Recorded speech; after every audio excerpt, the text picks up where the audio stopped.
मोअज़्ज़िज़ दोस्तों, अस्सलाम वालेकुम।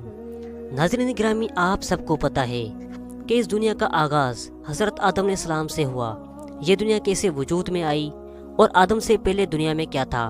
अगर आपका भी यही सवाल है तो रुकिए, ये वीडियो आपके लिए है। हमारे चैनल को ज़रूर सब्सक्राइब करें और वीडियो को मुकम्मल देखें।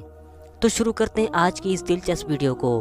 हज़रत आदम अलैहिस्सलाम वो हस्ती थे जिसकी वजह से अल्लाह ताला ने इंसानों की तख्लीक की थी और बाकायदा इस दुनिया में हर चीज़ का निज़ाम कायम कर दिया गया था। कुछ लोग साइंस के मुताबिक कहते हैं कि आदम से पहले इस ज़मीन पर ख़तरनाक जानवर यानी डायनासोर थे, जिनकी वजह से इंसानों की तख्लीक न हो सकी। फिर अल्लाह ताला ने आसमान से आने वाले एक पत्थर की वजह से इन जानवरों को हलाक कर दिया और आहिस्ता आहिस्ता इनकी नस्लें ख़त्म हो गई। मगर कुरान इनके बारे में क्या कहता है, आइए जानते हैं। कुरान के मुताबिक हज़रत आदम अलैहिस्सलाम की तख्लीक से पहले ज़मीन पर फसाद, जंग और फितना था, जिसका जिक्र फरिश्तों ने अल्लाह ताला से किया था। इसका मतलब है कि ज़मीन पर पहले से जानदार मौजूद थे, लेकिन वो हज़रत आदम अलैहिस्सलाम के अव्वलीन इंसान और पैगंबर होने की हैसियत नहीं रखते थे। इस्लाम में हज़रत आदम अलैहिस्सलाम पहले इंसान और पहले पैगंबर हैं, जिन्हें अल्लाह ताला ने ज़मीन पर खलीफा बनाया। इल्म सिर्फ़ अल्लाह का है। हज़रत आदम से पहले दुनिया में क्या था, इसके बारे में सिर्फ अल्लाह ही जानते हैं। लेकिन ज़मीन पर आदम को उतारने से पहले शैतान को फेंका गया था। जब अल्लाह ने आदम की तख्लीक की थी तो पहले आदम को जन्नत में उतारा गया था और तख्लीक के बाद सब फरिश्तों को कहा गया कि आदम को सजदा करो। सब फरिश्तों ने आदम को सजदा किया, मगर इब्लीस ने इनकार कर दिया।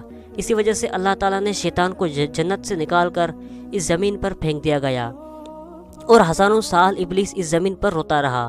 फिर उसने क़यामत तक की मोहलत मांग ली कि मैं अब अल्लाह के बंदों को राह रास्त से भटकाऊंगा। और जैसा कि शैतान आग से बना हुआ था, तो कहा यह जाता है कि आदम से पहले इस ज़मीन पर सिर्फ जिन थे और इस ज़मीन पर फितना और फसाद करते थे। फिर अल्लाह ताला ने फरिश्तों की फ़ौज भेजी, जिन्होंने शैतानों और जिन्नों के ख़िलाफ़ जंग अजीम की, और तब से जिन्नों का बसेरा जजीरे और समंदर है। कुछ लोगों के मुताबिक ये ज़मीन खिले मखलूक़ात का मरकज़ था। कुरान पाक की सूरह हूद में आया है कि वही है जिसने ज़मीन और आसमान को 6 दिन में पैदा किया और उस वक्त अल्लाह का अर्श पानी पर था। इससे जो बात समझ में आती है कि आदम से पहले सिर्फ पानी था। आप सल्लल्लाहु अलैहि वसल्लम के दौर में भी जब लोगों ने सवाल किया था कि इस ज़मीन पर आदम से पहले क्या था, और आप सल्लल्लाहु अलैहि वसल्लम ने फरमाया कि सिर्फ अल्लाह था, ना ऊपर हवा थी और न नीचे, और अर्श पानी पर था। अबू हुरैरा रज़ी अल्लाह ताला अन्हु से रवायत है कि नबी करीम सल्लल्लाहु अलैहि वसल्लम के दुनिया से वजूद में पूछी जाने वाली चीज़ें बताई तो आप सल्लल्लाहु अलैहि वसल्लम ने मेरा हाथ थामा और कहा कि अल्लाह ने जब ये दुनिया बनाई थी तो उनकी तरतीब कुछ यूँ थी कि हफ्ते वाले दिन मिट्टी को पैदा किया, इतवार को पहाड़ पैदा किए, पीर को दरख्त पैदा किए, मंगल को तकालीफ और बीमारियाँ पैदा की और बुध को नूर पैदा किया। जुमेरात को चौपाए इस ज़मीन पर फैला दिए गए और जुम्मे के दिन आदम को पैदा किया गया था। और इसी तरह ये दुनिया वजूद में आई।